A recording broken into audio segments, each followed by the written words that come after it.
Good evening, everyone. Wow.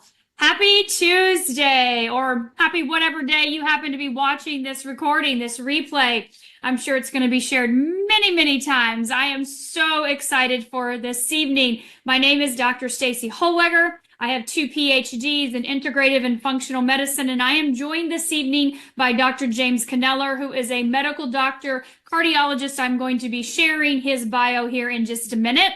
But you are in for a treat. We know February is Heart Health Month. We really focus on our heart and how to make it the strongest muscle in our body, of course, for our longevity. And Dr. Kneller has been on here before. I know his replay has reached over 20,000 people from just that Zoom alone. So I'm sure this one will far exceed that. LifeWave has grown so much since the last time you were on here, Dr. Kneller. So before we get started, let me first just share our disclaimer. I am not a medical doctor. Now, even though Dr. Kneller is a medical doctor, he's not your medical doctor for most of you. There might be a few patients on here, a few of his clients, but please understand if you have questions about your health in regards to your medications or what's going on with you, please check with your doctor, your healthcare practitioner. He will be answering questions throughout this presentation. He's going to be screen sharing and sharing lots of information, research, things that are published that he has been working on with LifeWave's technology. But of course, LifeWave is not here to make any claims to treat, cure, diagnose, or prevent anything that's going on with you. So before I get started, Dr. Kneller, MD, PhD, FHRS, is one of the nation's leading heart rhythm specialists. Dr. Kneller is certified by the American Board of Internal Medicine in clinical cardiac electrophysiology, cardiovascular disease, and internal medicine. And as a fellow of a Heart Rhythm Society and certified cardiac device specialist, Dr. Kneller provides comprehensive patient care, combining best medical practice with invasive procedures using state-of-the-art technologies to treat heart rhythm disorders. Dr. Kneller earned his medical degree from UCLA, from McGill University, Montreal, Quebec, Canada first. In addition, he holds a PhD in pharmacology from McGill University, a MSc in bioengineering from the University of Pittsburgh, PA, and a BSc in mechanical engineering, magna cum laude, with a minor in mathematics from Walla Walla University College Place in Washington. And he has completed a cardiovascular fellowship at New York Presbyterian Columbian University Medical Center and clinical cardiac electrophysiology fellowship at the Medical College of Virginia, Richmond, VA, and UCLA Cardiac Arrhythmia Center in UCLA. Wow, Dr. Kneller holds appointments as Associate Clinical Professor, Internal Medicine, University of Arizona College of Medicine, Phoenix, Arizona. He is an Adjunct Clinical Associate Professor, Pacific Northwest, University of Health Sciences, and Clinical Assistant Professor from College of Medicine, Washington State. He has numerous research publications, which you will be seeing some of them this evening. In the area of electrophysiology, he performs peer review for multiple scientific journals and serves on the editorial board of EP Lab Digest. Now, outside of medicine, he enjoys water skiing, snow skiing, the performing arts, international travel, reading, and gardening. And beyond guided directed therapies, he is passionate about optimized personal health. With a deep interest in complementary alternative medicine, he strives to reduce the need for pharmaceuticals, invasive procedures, and exposure to harmful radiation. I will put his bio in the description as well as his contact information. Dr. Kneller, thank you so much for being back on here again. We are so excited to hear from you. A little bit more about you, what you do in your practice. Obviously, you're in your office or lab right now, and tell us, of course, all the things, and take us up to how you found out about LifeWave and why you're incorporating this with your patients. Yeah, well, thank you, Dr. Stacey, so much. It's a thrill to be here with you on your podcast. Really an honor. Love your audience and your commitment and the. Here's how the fastest growing MSPs have figured out how to grow their business and have more free time. What you're providing for people in terms of LifeWave education, it really is some of the most highest quality content that's available. So I really value that. And it was a pleasure to meet you at the Dallas convention and to have been here one time before. So thank you very much. And my goal is to make this interesting and relevant to everybody. And, after basically, I think with a lot of education, what you learn is to appreciate what's simple and what really works. And that's true in my heart rhythm practice, and certainly what LifeWave technology represents. At the end of the day, we want solutions that work and make a difference for us. So that's always very important, and always my priority with any patient encounter. One thing I like about LifeWave in particular is that patients come to me for cardiac issues, and their cardiac issue can be big or small. But what I don't have is a lot to do with a lot to help with their other issues, which is, of course, often overwhelming and much greater than the cardiac issue. They may have atrial fibrillation, and that's something that we need to address.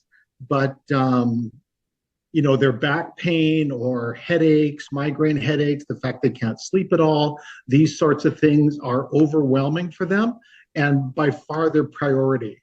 And having a background in internal medicine, we like to help the whole patient and to address what's most relevant for those individuals. And LifeWave fits in so naturally to sort of that paradigm of wanting to help people in the ways that matter and are important to them. And again, the beauty of the technology, I realize this is not an FDA-approved project. It's a product. It's a wellness product. But the clinical benefits are certainly manifest for so many of us. And the beauty of it, no drugs or chemicals enter your body. So patients have all sorts of allergies. They're on all kinds of medications. You have to think about interactions anytime you change anything. And the patches just bypass all of that very elegantly. And they're all responsive to your own energy, the energy that you emit. So the strength of the effect that comes back into your body is going to be somewhat proportional to the energy you're emitting in the first place. So that's going to kind of naturally modulate the activity that your body is able to tolerate from the patches. So it's really a remarkable area. And in cardiac electrophysiology, there is a very big field of basic science research called cardiogenomics, where basic scientists are trying to place light-sensitive proteins in the heart so that external sources of light can be shown into the body to exert biologic effects. And that's a very fancy version of what LifeWave is already accomplishing. So we know there's already light-sensitive proteins in the body, and that our own energy can be reflected back into us to activate those proteins in a way that's clinically meaningful for each of us. And that's what LifeWave has accomplished with all this, without all this very, very fancy science of transfecting cells with genes that will then grow specialized proteins that can respond to light.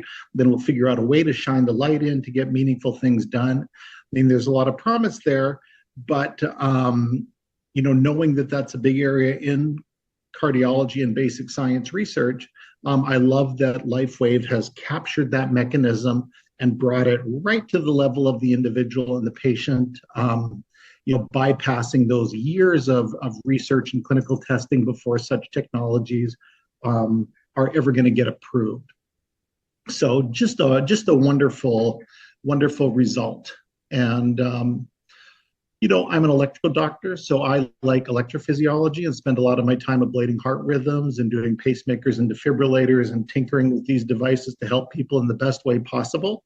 But our patients have many other cardiac issues. They have blocked arteries, they have heart failure, so the pump function is weak, and we're all involved with helping patients with those problems as well. The coronary, the heart failure, making the pump stronger, stabilizing heart rhythms in a way that affects whole person heart health to help the heart recover to the greatest extent possible.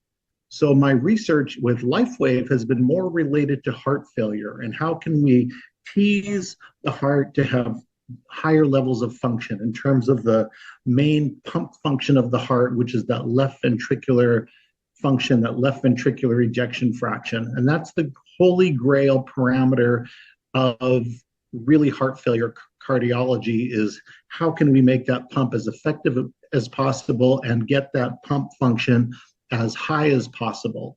Normal being 60 to 65% function, egregiously low requiring a defibrillator is less than 35%. So really there's a 25 to 30% range of heart function between perfectly normal and very seriously compromised. So anything that we can do to move the heart within that 20 to 25% range of function is very meaningful. And we give folks medications to take for years. We use these cardiac contractility modulator pacer devices that can help the heart get stronger. And we try to open every artery possible, advise people on optimal heart health and nutrition that can go along with all of our therapies to make the heart stronger. And how wonderful to really have stumbled across the right combination of patches that can accomplish that as well and do that in a way that we can demonstrate scientifically and that is already gaining acceptance with the scientific community. It's a very exciting future. So I'll present a little bit about what we found. I've talked about it before, show you some of the newest publications and citations that you can use to support your LifeWave business and your sharing of the product and technology. There's something about a peer-reviewed study that has a little bit more bite than some of the testimonials that we often see. Even those are sometimes even more amazing. It's nice to have a well-presented study, and those are all available for you to use in your business. And a great time to do this in Heart Health Month. We know that cardiovascular disease is the #1 killer in Western society today. It is still ahead of cancer. So more people will ultimately succumb to heart disease, heart failure, arrhythmic death than they will from any other cause. So maintaining your heart and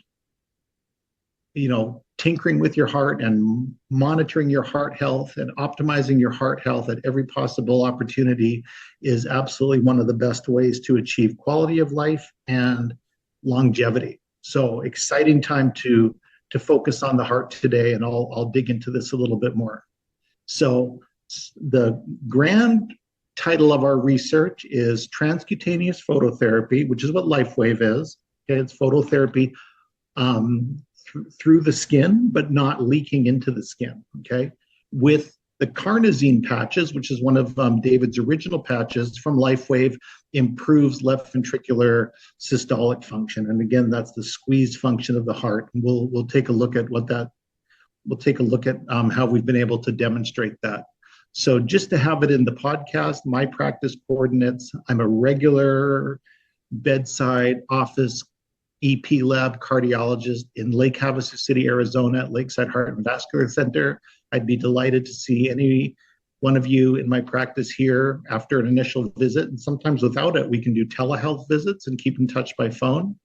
And then my wife and I are in the process of founding the Natural Cardiology Institute, looking to provide natural therapies to heart patients to assist with various conditions. And we are poised to launch our natural products for atherosclerosis and coronary artery disease. Can we give people natural alternatives to cholesterol-lowering medications and natural therapies that can help regress atherosclerotic plaque to give patients the best heart health possible? Hoping to help individuals achieve freedom from pharmaceuticals. So we're very excited about that. It's going to come out any day or week now, and keep in touch with me by email. That's our website and our new logo and branding. And I'm just very excited to have this. Why pay thousands at a traditional sleep clinic when you can get the same machine and the same mask at the CPAP? Being poised to offer to to patients across the country and worldwide. So, and we'll also have online tools and resources to help people implement those products themselves, and a concierge model for individuals who want to have specialized consultations through that service. So let's talk about what's happened this past year. 2024 was big for me. So it started with American Heart Association Basic Cardiovascular Sciences. That was in July of 2024 in Chicago. My first abstract with first data set of patients. The title was Phototherapy to Stimulate Carnosine Activity and Enhance Global Heart Function, a Promising Adjunctive Therapy for Congestive Heart Failure. And there is the references at the bottom there in the journal Circulation Research, which has those abstracts. And if you just Google this will pop up for you on Google. And, feel free to share it with anybody who you're trying to convince or who wants more information about LifeWave. There's a little selfie in front of my physical poster there at the Basic Science Symposium in Chicago. A lot of interest surrounding the product. A lot of people are very curious. This is a basic science conference where scientists around the world are scratching their heads and trying to come up with the next greatest thing to help heart health. And we certainly, attracted a lot of attention and good feedback with this abstract. People found it absolutely fascinating. And then with a larger subset of data on the same theme, back to the American Heart Association in November of 2024 for the clinical conference. And this time that abstract was simply titled Transcutaneous Phototherapy Improves Left Ventricular Systolic Function. And this is the reference again. And if you Google that title, this will pop up, and we can share that with anybody. So here is someone took a photo of me by my, this is a moderated poster session electronically, where you are in front of an electric board and audience members can gather around you to listen to your abstract at this beautiful session there in Chicago. And I won't belabor it for you, but if you want to read the entire abstract afterwards on the YouTube video, here's that entire abstract that you can read through, and feel free to share. But basically, in a nutshell, we use the carnosine patches to improve the squeeze function of the heart in a time frame of only 30 minutes, which is really remarkable. It's a nice opportunity to appreciate, again, the function of carnosine. Carnosine is a little peptide. It's a little 2 amino acid peptide, meaning it's a protein that is throughout our bodies, in every cell, all tissue types, but particularly in muscle tissue. And that makes sense because carne stands for meat. That's carnivore, carne. It's the amino acid of meat, but has remarkable properties. It's not just forming muscle fibers. So we know that carnosine has antioxidant properties, anti-glycation properties. It improves the immune system. It gets rid of tumor cells. It rejuvenates and protects aging cells. It has anti-tumor activity. It's a metal chelator to help you detoxify. And very importantly, it's involved in energy metabolism, which is mitochondrial function. So if you can stimulate the activity of carnosine, you can improve the function of mitochondria, which are the little cellular engines that are in each of our cells. So a muscle cell, like your heart cell, will have about 300 little mitochondria inside per cell. And those are the little units that are generating the ATP, which is the cellular energy currency. So the better they function and the more ATP they produce, the younger and more vital we are. So mitochondrial function is a big deal, and activating carnosine will directly benefit mitochondrial function. And that was the property of carnosine that we were trying to exploit in this study. So this is using cardiac ultrasound to study heart function. So many people have had what we call an echo, a cardiac echo. We're performing all these times in our patients to check the valve function, to check the squeeze function of the heart, the size of the chambers, look for other abnormalities, shunts, for example, in the heart. A very common test for us is the echocardiogram, and that's what we used here to test to test the carnosine patches. So our experimental protocol looks a little over the top, but this is it here in the corner. So here you see one of our patients with all of these patches plastered across the left side of their chest, from the sternum, across the lower chest, right into the left axilla. And all of those are carnosine patches. So we put on like 10 to 15 patches, smother the chest wall, try to max out that effect. And to do that, performing an echocardiogram. Ooh, I'm drawing now. Perform an echocardiogram at baseline. And then after applying the carnosine patches, without that person moving, drinking, having any activity, repeat the echo 30 minutes later and see if we could objectively quantify a change in pump function. So here is a representative example in still shot where we're quantifying an ejection fraction to start here of 70% in the top panel on the left, and then on the right panel, that pump function in the presence of carnosine improving to 78%. So here's a normal healthy individual now with a 8% improvement in ejection fraction. And again, for us, that's an astonishing result, because we will give folks medications for years trying to achieve that same result when their heart function is low. So seeing that result in front of your eyes in real time across a 30-minute time interval is really nothing short of astonishing. So then we can measure that pump function in different imaging views and see what we find. Here it is in live. So just watch this. You can see in the baseline images and then in the presence of carnosine. And you can, that's a picture of the left ventricular chamber. For traveling and commuting, there's no other bag like this one. It brings peace of mind in a subtle way. So there we go. And you can just appreciate that the squeeze function with carnosine is noticeably stronger. Those walls come together, clearly come together and close that chamber more effectively than they did at baseline. And again, that's one individual laying on an echo table, not moving, not budging, not eating, not drinking, nothing, at baseline and 30 minutes after applying the patches to their chest. Then other properties to go along with that are the tissue Dopplers, so we can actually measure the velocity of the muscle as it contracts and as those fibers come together.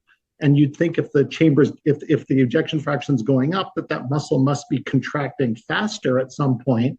And yes, we can directly measure that with the ultrasound. So here we see, the muscle moving 6.53 centimeters per second at baseline, and then in the presence of carnosine up to 7.3 centimeters centimeters per second of motion. So as part of that contraction, clearly moving faster. And then we can measure the blood flow across the valves, the forward flow of blood through the heart chamber, and in the presence of carnosine, all of those Doppler signals for the actual blood flow being appreciably higher. So really an improvement in global heart function, tissue velocities, overall squeeze function, flow of blood through the heart, all things that we could quantify for the purposes of that research study. And there's all of our averages, but again, an improvement in squeeze function of 6 to 8%. Some people were as high as 10 and 12%. I mean, really astonishing. But across averages, we can say 6 to 8%, and that's over 30 volunteers, age 45 to 85. Healthy enough to walk in off the street. We didn't know what their cardiac function was at baseline. So that's very interesting. I'll come back to that to round it out in a second. But another LifeWave study that has been just published now, and it's available online, this is on PubMed, is a study, one of our case reports on wound healing. So here is phototherapy to facilitate wound healing following pacemaker infection.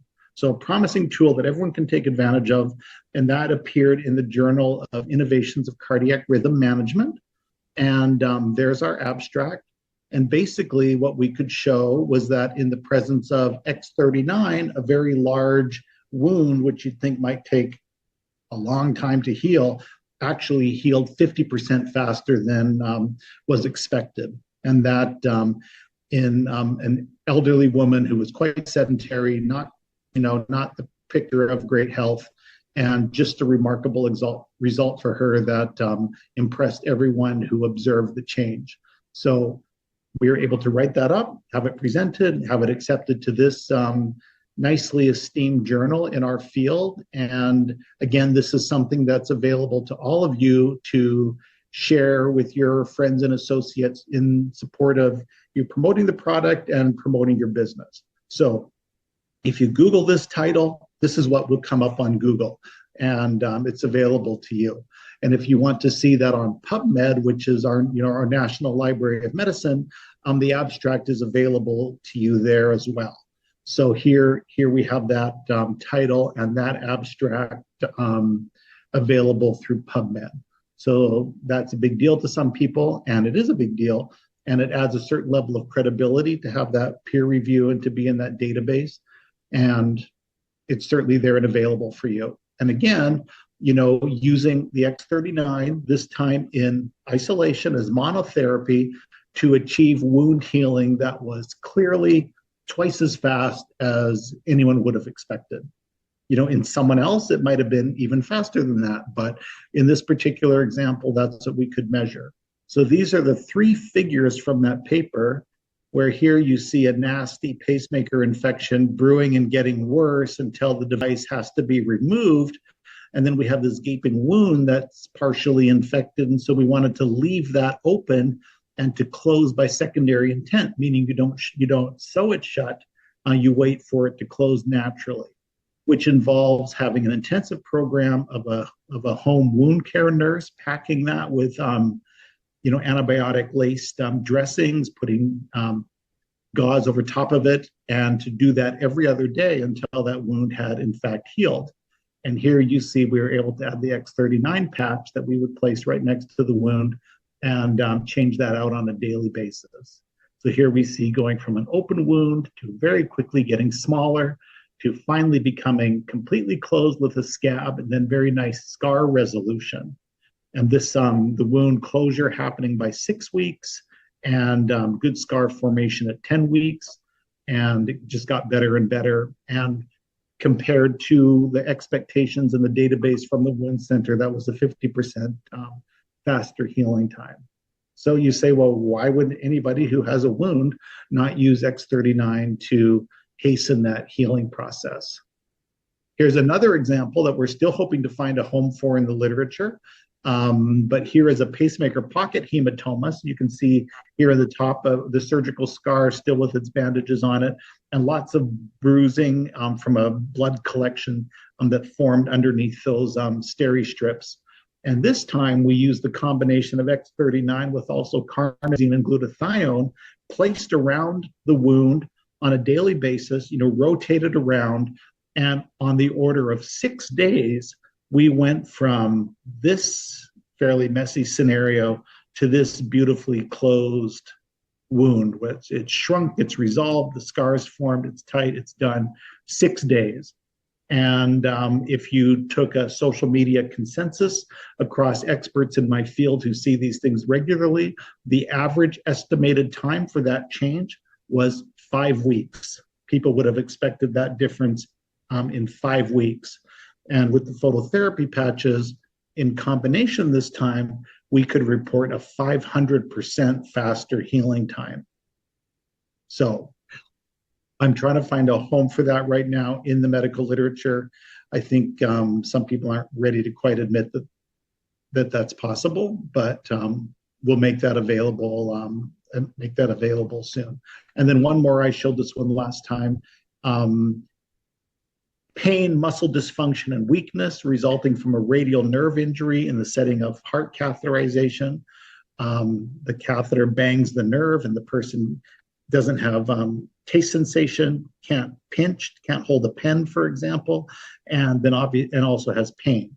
And with IceWave, solving all of those problems in 30 seconds in a way that we could a measure with neurologic testing and with a gripometer to show that their hand grip now was equal to the grip in the unaffected arm. So just some nice demonstrations, some case reports that are available for you to share.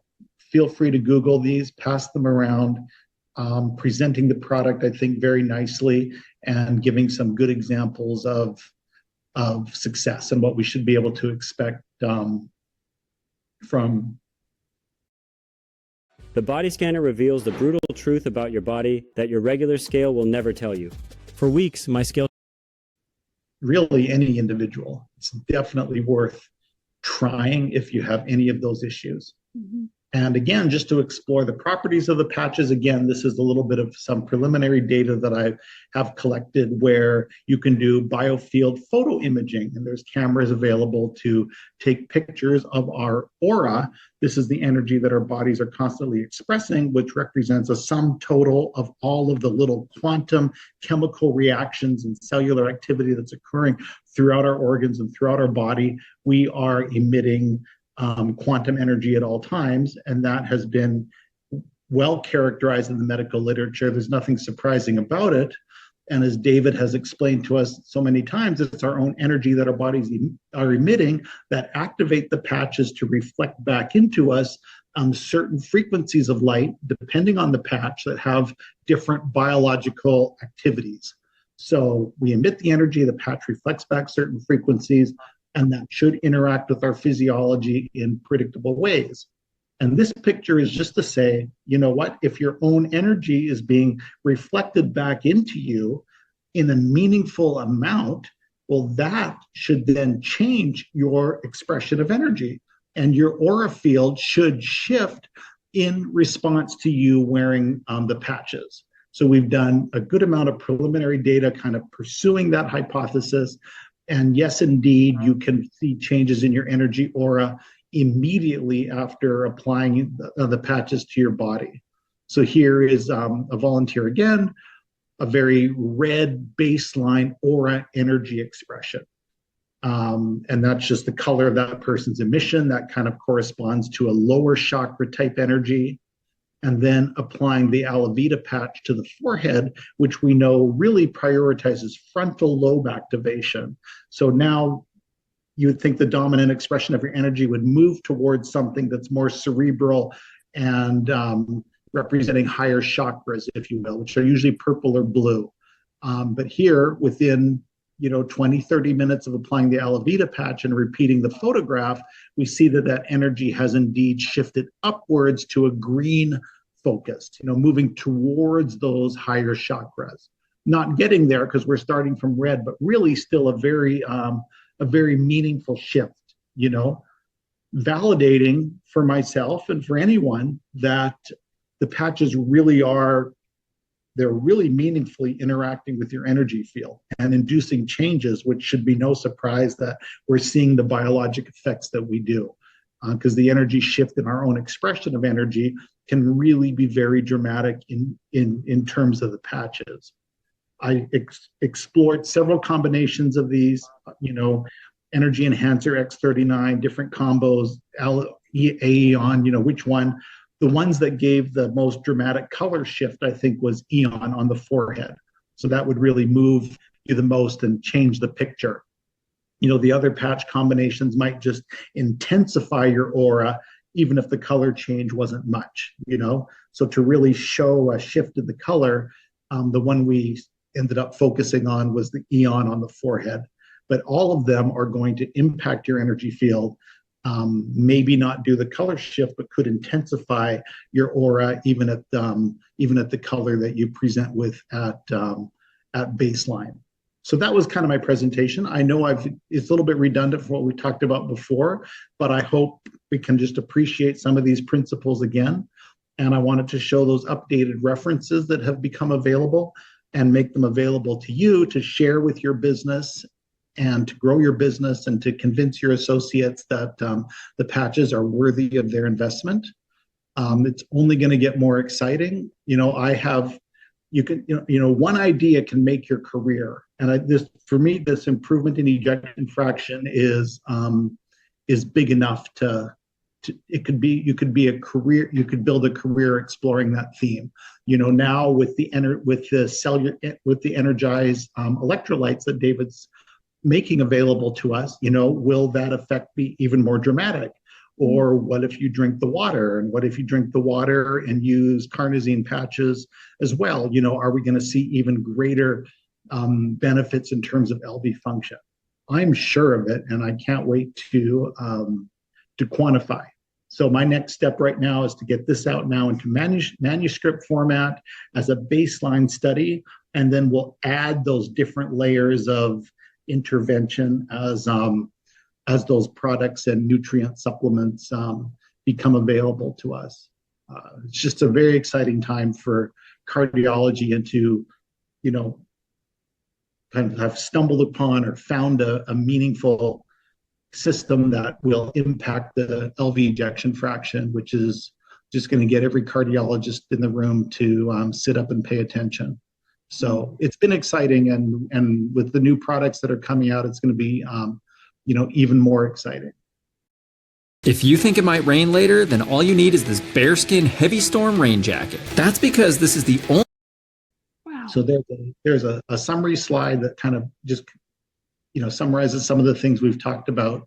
My email, feel free to reach out to me anytime if I can help. If you want to be seen in Havasu or through telemedicine, we can set that up. And you have my website there for some of the exciting projects that that my wife and I are putting together for cardiology patients around the country. Yeah, happy Heart Health Month. Let's be heart healthy. Exercise, lift some weights, move your body, wear the patches, good nutrition. Mm-hmm. Wow, Dr. Kneller, I know everyone is like, where are the links? Where are the links? We need the links. So are the links to these studies on your website, or are we just Googling? Because I'll go Google them to grab all of them to put in the section here, the description section. At this moment, I would rely on Dr. Google. You got it. Yeah. I can definitely go to Dr. Google, so don't worry about that. We'll do that after the fact. Okay. I know they have a lot of questions here in the chat, so I definitely want to make sure we have our next about 20 minutes, if that's okay with you, too. Absolutely. And the only way that I know to get those lines off there is to stop screen share and start screen share again. Okay. I tried to erase them, and it wouldn't let me erase them. Yeah, how did I do that? I don't know. Next thing you know, you're drawing and you're like, oh no. Well, I wasn't the one that shared the screen, so I think that's why it wouldn't let me erase. There we go. Perfect. All right. So are you open to entertain a few questions? Of course, of course. Okay. Now, remember, everyone, Dr. Kneller is not currently your medical doctor. So the questions you're asking are obviously in reference to the heart. So he's going to answer those in reference to his background and knowledge and information as a cardiologist. So what if you have ARCA? ARCA. Do you know what What that is is? ARCA? I have no idea. Arrhythmogenic, right? ARVD? ARCA? I don't know. Gail asked about that. So Gail, maybe you could elaborate and we could come back to you. So in your experience, have you seen that carnosine has helped with AFib at all? I can't say specifically. Not enough experience. Okay. What My about... guess is it's going to be electrically stabilizing, but I can't speak to that specifically. Okay. What about leaky valve? Have you seen any benefits in that with any of your patients? I have lots of people with leaky valves who are wearing the patches, and some of them have reported to me that their echocardiogram has shown improvement in the valve function. Okay, perfect. So what about placement? Are you still just peppered all over the heart wall, the chest wall there? Is that good for you still? I think, that was for the purposes of the research to show that we could have an impact over a short period of time. Mm-hmm. I think in point of fact, wearing 1 or 2 a day is about what I would do. Okay, perfect. If you want to do it on the long run and on a daily basis, I think that's good. Good. Okay. Yeah. What about SVT? SVT, supporting the heart muscle is going to help to stabilize heart rhythms. Okay. That's going to be true for PVCs, for PACs, for SVTs, for AFib.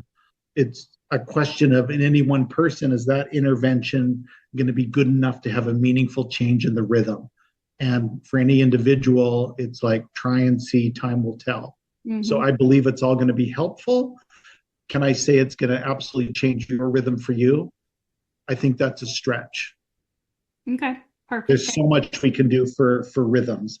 Mm-hmm. You know, electrolyte replacement. I think the electrolyte product that David's coming out with is going to be a very helpful adjunct. You know, magnesium and potassium being the most important of those. If you can get your levels topped up, a lot of times rhythms will stabilize. And then there's a lot of natural products, herbals and botanicals that can stabilize heart rhythms without you having to reach for pharmaceuticals. So that's there are some natural therapies that we can use before we have to rely on the drugs or on these ablation procedures. And will you be sharing more information on that with you and your wife on your website? Is that what's coming? Yes. A little bit? Okay. Yeah. Perfect. Okay, fantastic. So we'll keep our eyes open on your website for that. Someone wants to know, how do you approach people that have had a heart attack or having care with their cardiologist? Yeah. So someone who's had a heart attack, my first question is, are you okay now? How much damage was done? That's a measure of the troponins in the blood, but really the echocardiogram, did that show compromise in the pump function of the heart, or did one wall of the heart or one segment of the heart suffer obvious damage? And then right away, are there blood vessels that need to be opened up to reperfuse that heart? So somebody who's really had a heart attack deserves a cardiac catheterization to see if there's an acutely occluded artery that needs to be opened.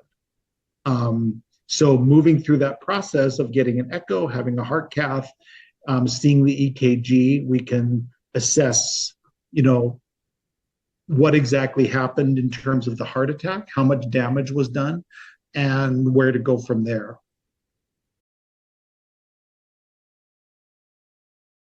I thought I'd build a proof of concept AI agent using Tempo. Perfect. Thank you. Yeah. What about with that carnosine? Do you have any results with just one patch over time, or was it just the 12 to 15 patches in a short period of time? That's the data that we collected. So the result that we could prove and publish was with the multiple patches. I would love to do the one patch over a longer period of time as a study, but haven't had the chance to do that.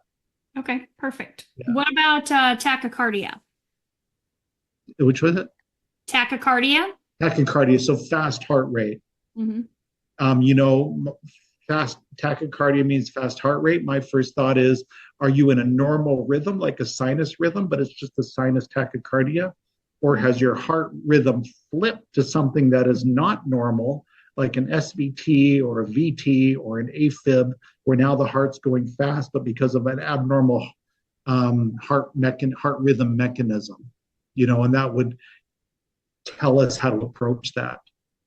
But the standard thing to stabilize heart rhythm is start with beta blockers, move on to antiarrhythmic drugs like flecainide or sotalol or dofetilide, depending on the person's underlying heart substrate. And depending on someone's willingness to do that or their success with that, move on to an ablation procedure. Wow. Yeah. That's a lot. Yeah, we move through that stuff fast and on a daily basis. But so depending on the severity and exactly what is going on underlying the tachycardia, we can offer that whole range of evaluation and therapy, And then some people are like, I'll do, no procedure as long as there's medicines. And other people are like, why would I ever take a med when there's a procedure? So you get people with very different predispositions to the kind of care that they want. And we try to, help everybody with what's important to them, with what's important to them and what they prioritize. But always in the background, heart healthy, cardiovascular exercise, strength training, a great diet, Mediterranean diet is a great guide. The paleo diet is a great guide. Blue zone principles are a great guide. Be as heart healthy as possible. If you have normal renal function, keep your electrolytes topped up.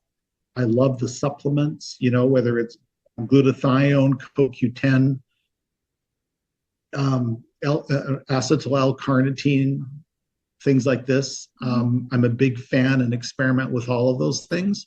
And I think they'll all help to stabilize heart muscle function and help to stabilize rhythms naturally. And then we'll draw on pharmaceuticals and procedures as we need to get people the endpoint that they need. Yeah, I like that third option you just gave there. All the preventative things.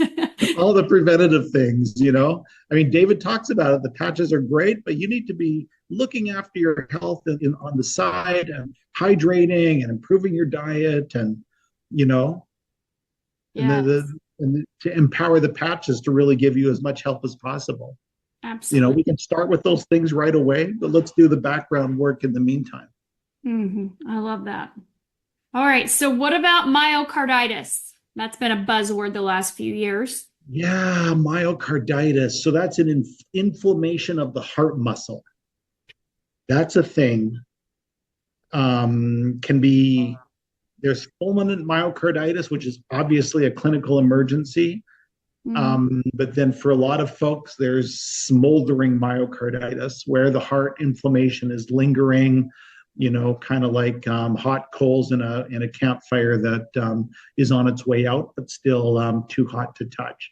And we've seen a lot of that in recent years, with the COVID vaccine causing that, and also the vaccines causing it, and also the infection. Either way, we've seen a lot of people with pericarditis, myocarditis symptoms. So in cardiology clinic, we're seeing a lot more rhythm abnormalities, AFib, SVT, PVCs. They're all showing up, and people can say, oh, that definitely started either with an infection, recently or up to several years ago, or with an infection or a booster that happened recently or several years ago. And they can trace that change to those things. So it's real and it's an issue, and we're all doing our best for our patients, and all the more priority to be as heart healthy as possible, to maximize all those anti-inflammatory foods that we have. I think using the patches is just smart, to minimize inflammation. We have AON and glutathione, and use X39 to renew your stem cells and renew tissue and minimize fibrosis in your body and in your heart that's resulting from all of these things. In my mind, these therapies are more important than they've ever been in the setting of myocarditis, pericarditis. When people come in and they have that chest pain or an acute change, I'll usually prescribe colchicine, which is an immunosuppressive medicine that we use anyway for most myocarditis, pericarditis before all of this COVID stuff came along. So I'll give patients a trial of that. And usually we do at least 3 months of therapy. And if it really helped them, we can extend that to 6 months as a way of really smacking down inflammation surrounding the heart while we try to reverse those underlying causes. The person who invented this mobile phone holder is so smart. No matter what kind of mobile phone it is. That's amazing. Yeah, it's a big topic, and we see it a lot. And the young kids, they all have POTS. My clinic's full of 20-somethings, and they're all fainting or lightheaded, or they stand up and their heart's racing, and now they're feeling dizzy and passing out, and lots of that. It kind of concentrates in a cardiology clinic or a heart rhythm clinic, but we've seen a real uptick in that younger cohort. So it affects different populations in different ways, and we're trying to figure out what's best for each of those patient groups, and taking these things on an individual basis. So and I love webinars like this where we can talk about the patches and other wellness products that can be beneficial in those settings without saying that these things treat, but supportive care is going to be really important for people. And I've seen people with vaccine injury, COVID injury, discover the patches and use the patches and stick with the patches because it's helping them in those contexts. That's great to hear. And do you think with our younger population, is that from getting COVID, or is that from actually the vaccine that was given to them as well too with the POTS? I'll say both can do it. Both can do it. Definitely the infection itself, and for some people it was clearly timed with the vaccine. And honestly, we talk about this at Heart Rhythm. There's lectures by the highest scientific figures in the field, saying how those spike proteins and mRNA vaccines will climb along the autonomic nervous system, damaging the autonomic nervous system as they go. So they'll track along the vagus nerve and, disrupt the nerve function of the autonomic system, which is why we get the POTS, the tachycardias and the hypotension and excessive sweating and all these things that suggest that the autonomic nervous system has been perturbed. So that's that's the highest quality research in electrophysiology, and there's sessions on that at Heart Rhythm Society meetings, for example. So we don't have to tiptoe around it or be embarrassed to talk about it. It's a thing, And I think in the younger folks who are more autonomically sensitive, because their systems are so robust and healthy, it's really a kick in the pants for them and throws them for a loop. And how it's all going to shake out is yet to be seen. But so much room there for health and wellness products, that benefit our health and help us modulate inflammation and support our hearts and our tissues, naturally, and using light-based mechanisms. I'm really excited for the water product. Wow. And the electrolyte product. I think all of that's going to be helpful, and people are going to find it useful. Yeah, I agree. Totally. Mm-hmm. Okay. Do you work in your practice with people with blood pressure types of issues? Yeah. We do blood pressure all the time. Mm-hmm. Okay. And I know from our clinical studies in the past, X39, X49 have actually reduced systolic and diastolic over a 60-day period pretty significantly. Have you used those two in combination in your practice? In my official practice, we're billing insurance or Medicare. We have, I definitely say there's good, guideline. I say in the practice, we're practicing guideline-directed medicine, so I don't bring these complementary things into that setting, but people will come to me with those, and I'll say you might want to explore different wellness options in different spaces that can be helpful. Perfect. So it's hard to say we're going to use these things to treat your blood pressure, right? But I can refer to integrative practitioners and wellness practitioners and naturopaths who I know are going to introduce these things as adjunctive things for people's well-being.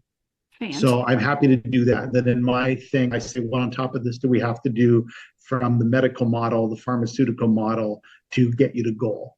Right. Knowing that hopefully with time, as natural health improves, that we can wean back on these things and get rid of them as we, reverse this.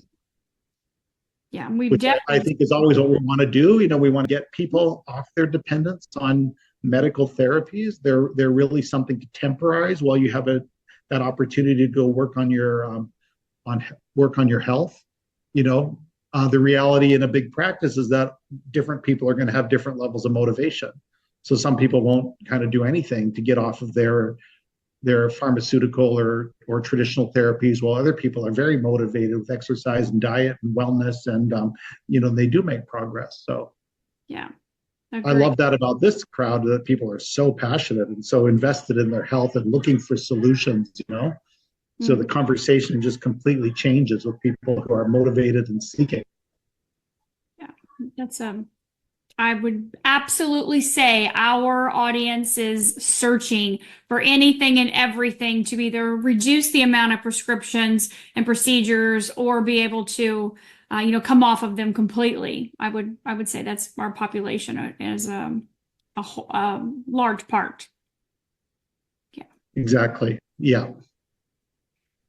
So what about a little bit more, they're asking some questions about damage to the heart, as in muscle damage, a hole in the heart, enlarged heart.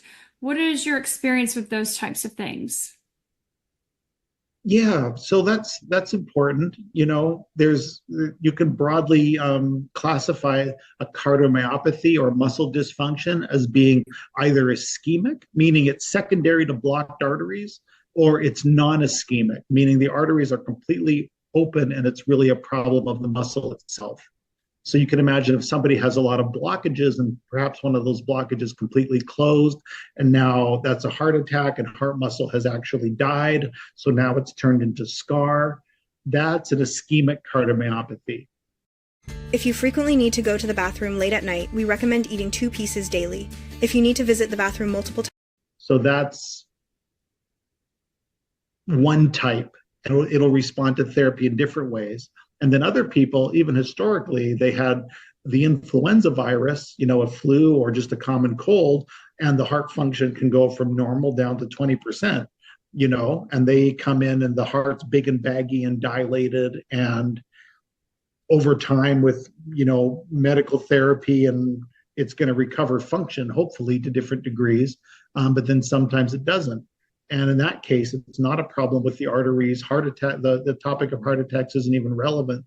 It's really a muscle problem, and we want that heart to reverse remodel as much as possible. And of course, there's going to be a whole gradation of degrees in between that.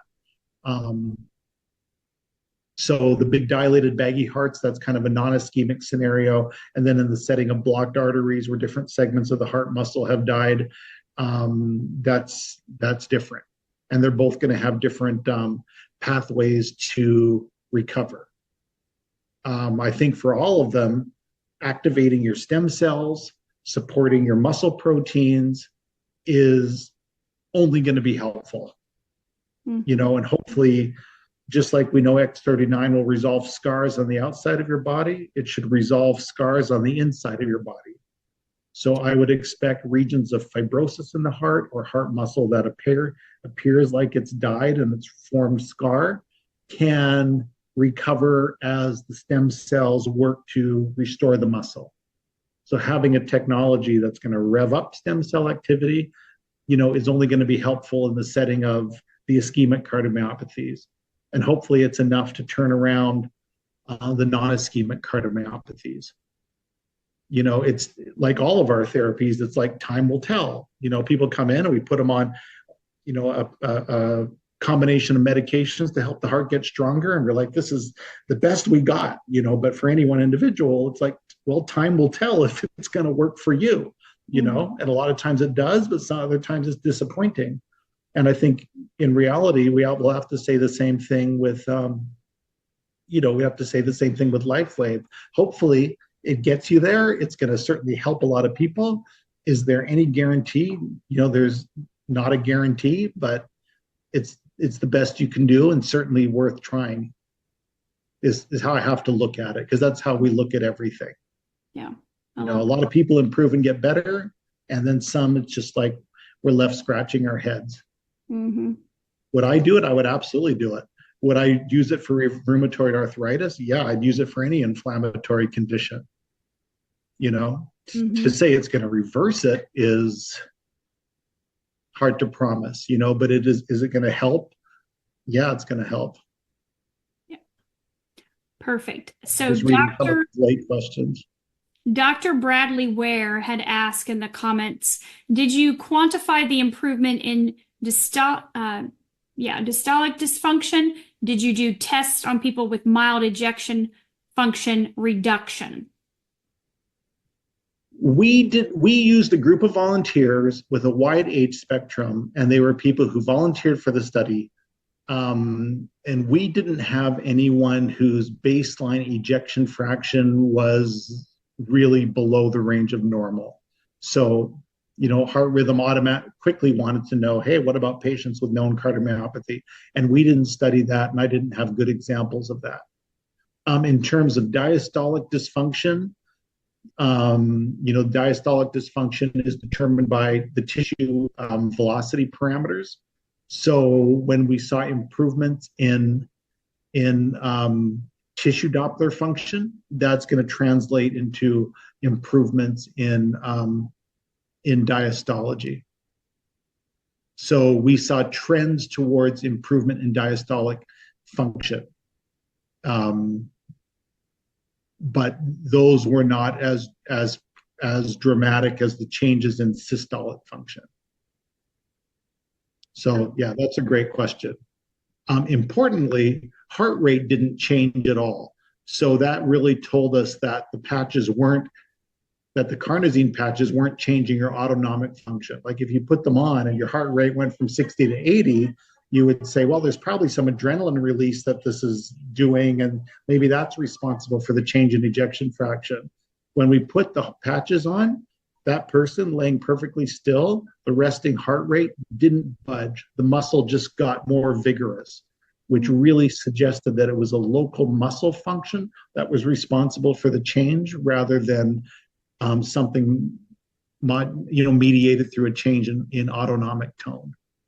So perfect. I know it wasn't quite the question. So diastology, we saw a trend towards improvement with the improvement in the tissue velocities. But the systolic function was much more dramatic. Okay.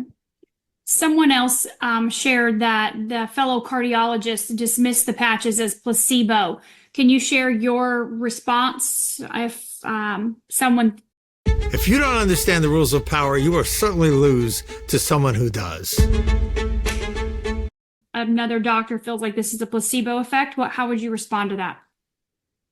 We used a case control study where everybody served as their own control, so the best trial is truly a placebo-controlled randomized control trial where everyone gets a patch. Some of those patches are placebo patches and some of them are real patches. That's the highest quality of evidence.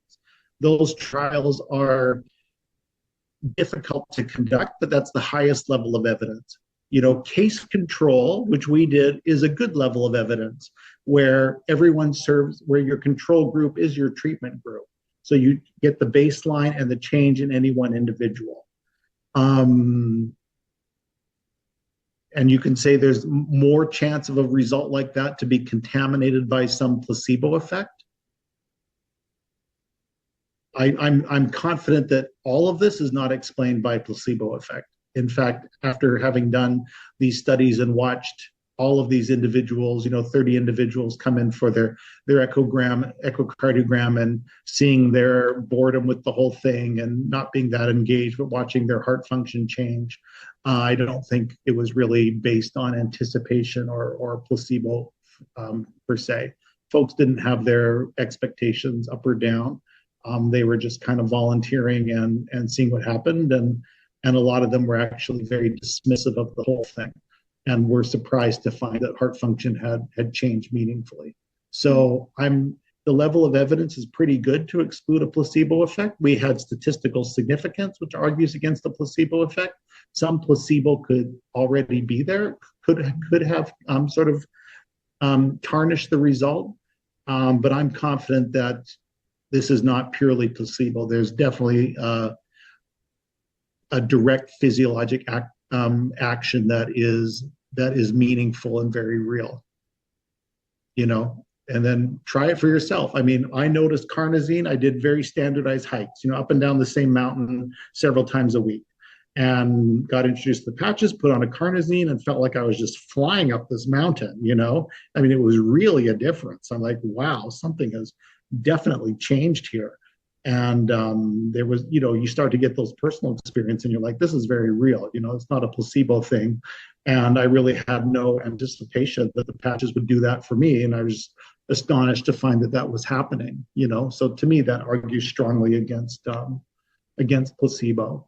So then to take the next step and to put them on a muscle that is involuntary. So, you go hiking up the mountain, well, you can work at that as hard as you want. The heart, you have no control over what your heart's doing. It's acting on its own. So being able to show that the patches could change that intrinsically activating muscle was, for me, pretty convincing. And I'm not concerned about significant placebo contamination. But it's a obvious question, and you have to think of it. And if you go to our research, LifeWave's clinical studies, we have many double-blind, placebo-controlled, peer-reviewed studies that have already been done. And you can, of course, share those with anyone that is concerned that it might be a placebo, or you can always share the videos that we have out there about horses don't lie, and our pets, and those types of things, because you can't control an animal and what happens to them either. There's definitely not a placebo with animals. Right. Right. Yeah. But I love your answer on try for yourself. Just see for yourself and then see what happens with your own experience. I love that. Yeah, so, exactly. yeah, Dr. Kneller, thank you so much for this incredible explanation. All the information that you shared here is just absolutely. I know our audiences, we had about 650 people on here, and they were just absolutely so grateful for you to take the time out of your busy schedule and practice and everything that you have to pour into us and share such vast knowledge of information about the heart, which is, I would say, probably the most important, right? When it doesn't beat, you no longer are here. So we want to make sure we're doing everything we need to keep that beating. So thank you again for taking the time. Any last words you'd like to share with everyone? I enjoyed it very much. Thank you, Dr. Stacey. It's an honor to be on your podcast. I'm looking forward to more results. I'll keep you posted as new developments occur. Yes. And yeah, would love to respond to anyone else who wants to shoot me an email and take it from there. Maybe we'll see you in Lake Havasu. We're always here for everybody. Perfect. Thank you for the offer. Thank you for sharing all of your information. And I will definitely get those links into the description section as well, too. I'll take a little bit of time and Google all those and find them. Dr. Google will prevail for sure. So oh, you're awesome. You're awesome. Thanks. Thank you for that. Thank you guys so much. Thank you, Dr. Kneller. Have a fantastic evening. You too. Bye-bye, everyone.